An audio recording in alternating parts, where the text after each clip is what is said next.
Hey guys, and welcome to the 6th Ranger. It is Saturday, so that can only mean one thing. We have a new episode of Power Rangers Dino Fury. With the new episode, of course, comes my thoughts and review, so let's get straight into it. Of course, there will be spoilers from here on out, so if you have not seen the episode, you have been warned.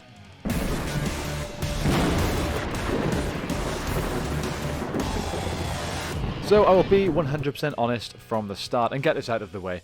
I didn't really enjoy this episode. Now, there are many reasons why I didn't enjoy it, but let's start on a slightly brighter note and talk about what I did like about this episode. First of all, something that I haven't talked about in other episodes of Dino Fury so far is the music within the show. Now, although I'm not really a fan of the introduction music, the theme of the show itself, the music that they've used throughout the episodes has been pretty cool. It's kind of got an epic, modern fantasy vibe to it, which is a weird mix, but it works really well and they've done a fantastic job. The other thing that we see a few times throughout this episode is the teleports. Now, I think the teleportation effect on this show itself looks absolutely amazing and is easily the best teleport effect we've had in a season of Power Rangers so far. The last thing that I really love, and again it's more of a general thing about the season so far as it is with this episode, and that's the sound effects.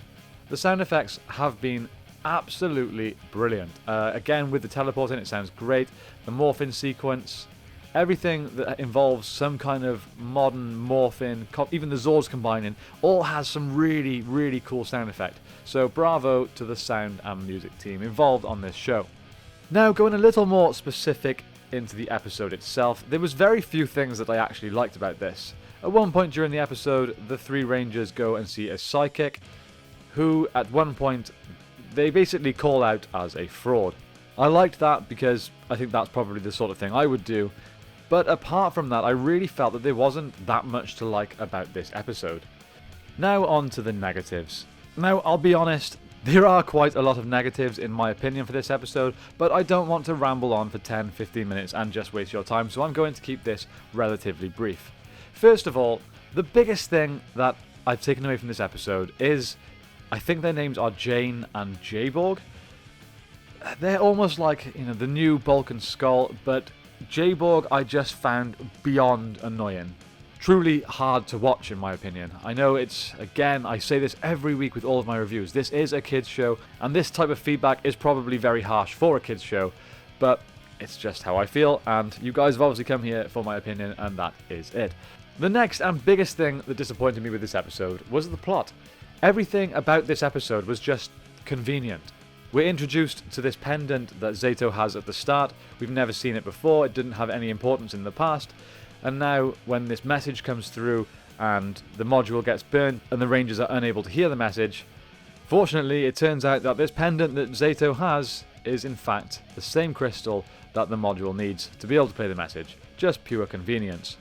Also, the Dino keys that the Rangers use throughout the episode to defeat the monster of the week, they seem to just have the exact right powers within them in order to defeat the monster. Even the plan that the monsters had of broadcasting the eyes to the public to freeze everyone was sort of an on-the-spot convenience sort of plan. They came across a camera and did it on the spot.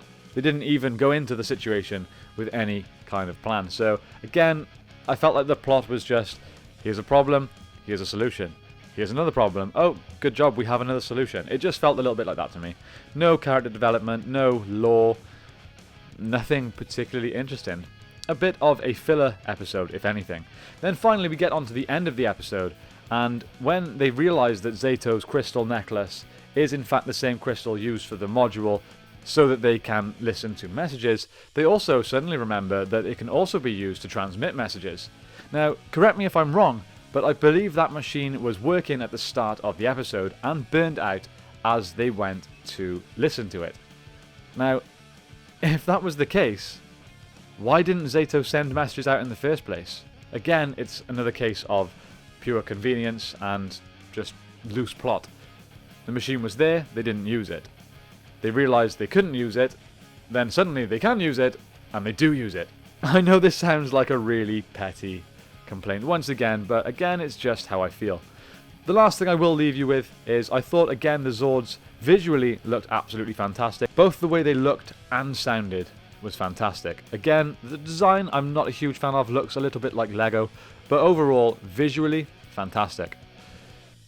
That's pretty much all I'm going to say for this episode. I feel like I could ramble on all day, but overall, very disappointed, not a lot I enjoyed about it, and it's kind of put me off this show a little bit, if I'm honest. I will be watching it every week as it comes out, and I'll still be giving you my thoughts, and there's plenty of time for it to redeem itself, but this was a slow one.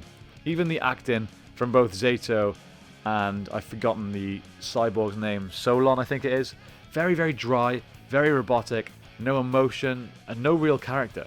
So it's a shame, and at times it was difficult to watch. But again, it's a kids show, I should be lenient, but I'm not. Hopefully you enjoyed this review, guys. Sorry for all the complaining.